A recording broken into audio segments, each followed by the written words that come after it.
All right, what I want to talk to you about today is out of school time. And what I do primarily is work with after school audiences, elementary through middle school, that are really serving youth between 3 and 6 p.m. That's really what I focus on. But out of school time is a lot broader than that because it includes all kinds of educational programs for youth that fall outside of school. So museums, zoos, and botanical gardens are part of out of school time programming. So are 4-H and other youth programs like Girls and Boys Clubs.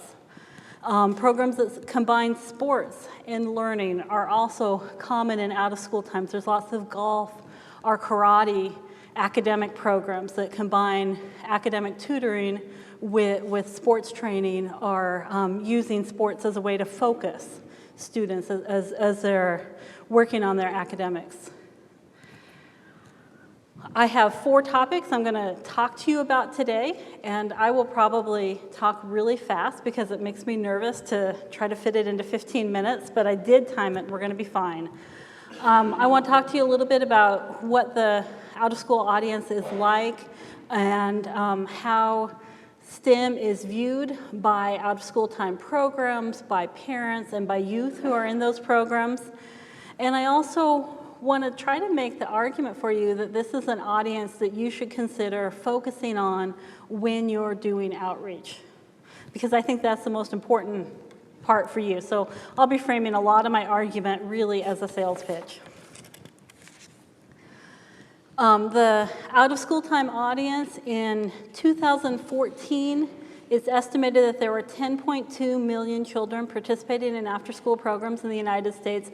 About that many also waiting or interested in participating, but they didn't have access to it. So it's a pretty big audience nationally, and it's one that's been growing over the last 10 years. After School Alliance is an organization that really tracks this field, and that's where some of my demographics are coming from. Within that 10.2 million children in out of school time, about 1.6 of them are in 21st century community learning centers.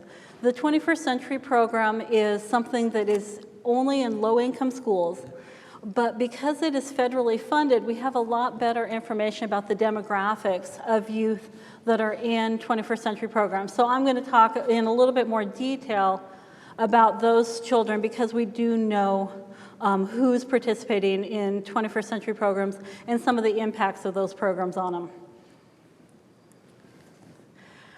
In most recent studies, 1 in 3 of the children in 21st century programs were Hispanic.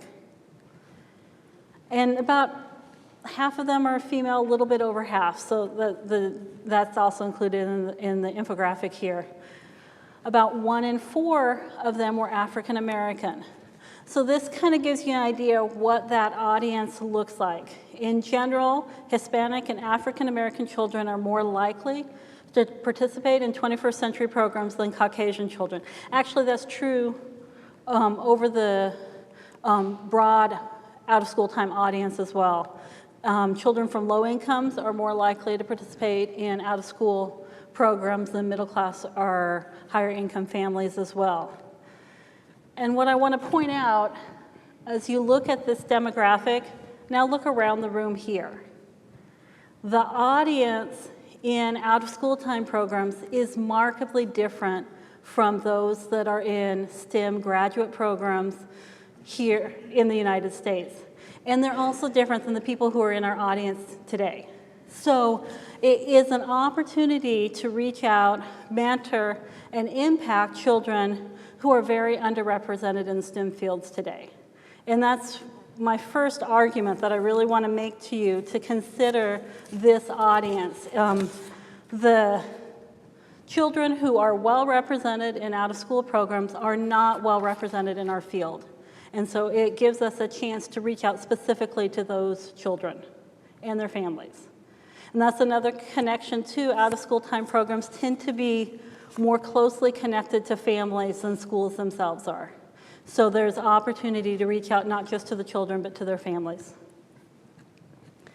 Now let's think about how the parents of these children and the programs that they attend view STEM.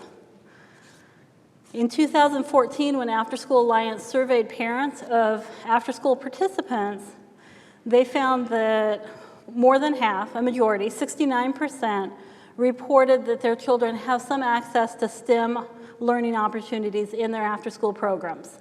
So it is being offered in out-of-school programs. Math is actually offered more frequently than other STEM fields, and technology and engineering are the least common in these programs right now, though I think that we're in a change where engineering is becoming much more common. Technology is making progress, but still struggling in after-school programs. More important, I think, the parents reported that STEM was important to them. 57% of the parents of low-income families said that they consider whether the program offers STEM in deciding whether or not to have their child attend it. 60% of African-American parents consider STEM when they're choosing a program, 57% of Hispanic parents, and 40% of Caucasian parents consider that an important factor when they're choosing their program. So these African-American and Hispanic families value STEM, and they may not have access to STEM opportunities for their children outside of an after-school program.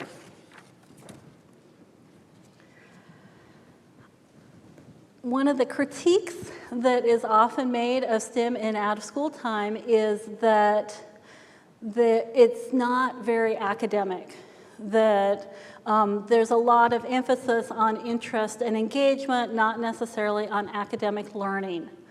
And that, I think that is a valid critique. I think that is true of a lot of opportunities for STEM, but I think there's a reason for that that is just starting to be supported by evidence. And the first thing that really made me consider viewing interest and engagement differently was a 2006 study by Tai and others that looked at the factors contributing to students continuing on in science fields. They started first trying to identify where students are coming out of the field and found that focusing, as we often do, on high school and undergraduate students is a problem because it starts in 4th grade when students start deciding they don't want to pursue science. And between 4th and 8th grade, there's a significant drop in their interest and engagement in science. So if we can target students between 4th and 8th grade and sustain their interest, then they're more likely to continue on and take the courses they need in high school in order to be able to continue on into college. So their recommendation is to target those 4th through 8th grade students, which again, remember I work with elementary and middle school youth in after school time. That's the right time to target them for STEM, to keep them engaged. They also found that interest in science was a more important predictor of success in continuing on into college than their academic performance. That students, even if they struggle academically in science classes, if their interest and engagement is high, they will engage in that struggle and continue on.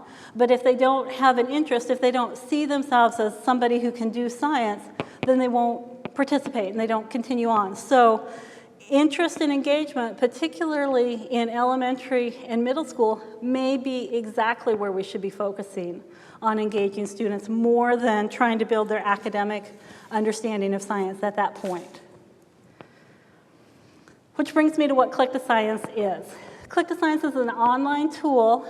We do not actually focus on students. We focus on the staff that are facilitating STEM activities for those students. Our focus is on skills that adults need to lead high-quality STEM activities. And this focus is based in part on a gap that we saw between the potential to engage underrepresented youth in science, engineering, and math in out-of-school time and the practice. Today, there are some really good examples of high-quality, effective STEM programming in out-of-school time, but they tend to be isolated and not reaching most of those 10.2 million children. Remember, it was 69% of the parents who said their children have STEM opportunities, which is a good number, but it means that we've got over 30% of the programs that are not offering STEM opportunities. So there's a real gap between what's being offered, and then there's also a problem with the quality of what's being offered, and that's what we wanted to focus on broadening the competency and comfort of staff to present those activities, and then also increasing the quality. Another use for STEM is being used with undergraduate and graduate students to increase their skill in communicating science. So I think this is also a resource for us to use with our students. It's a video-based learning modules that highlight each of the skills that make STEM click. And so they're very accessible, easy to use, and can help students with skills like encouraging children to develop and expand explanation, or helping them to learn how to implement collaborative learning, and skills that we as students, as graduate students in science and natural resources, engineering, or chemistry, we may know our field, but not know how do you get middle schoolers to collaborate together. And so some of those skills are what Click2Science has resources for. Right now, we're working on a pilot this semester to develop activities where we're actually developing activities, which is not something we've done before, to communicate science to students in after-school programs. The project we're working on this semester is shaping up to be one where we're taking students out of the after-school program into the natural world so that they can learn about engineering and then build connections between biological sciences, natural sciences, or natural resources, and engineering through those activities. And it's something we want to continue trying to understand how we can support the research field in developing resources that are going to be effective and well-suited to out-of-school time. So we're very interested in opportunities to collaborate and work together around this idea of communicating science to the after-school audience.